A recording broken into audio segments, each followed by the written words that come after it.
Hi, Doug Wilson here. Window stickers on cars can be really confusing. In this video, I'll tell you how to get a lot of information on reading the window sticker. The government mandated MSRP, or manufacturer suggested retail price window stickers, after World War II, when there was a shortage of vehicles being produced and price gouging was commonplace. It's technically called a Maroney label, named after Senator Maroney, who sponsored the legislation mandating it.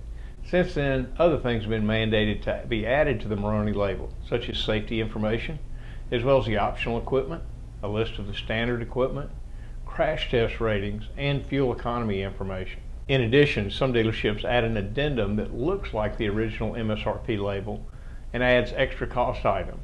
In the industry, we call it a bump sticker because it typically is just a bump in price by adding additional dealer profit.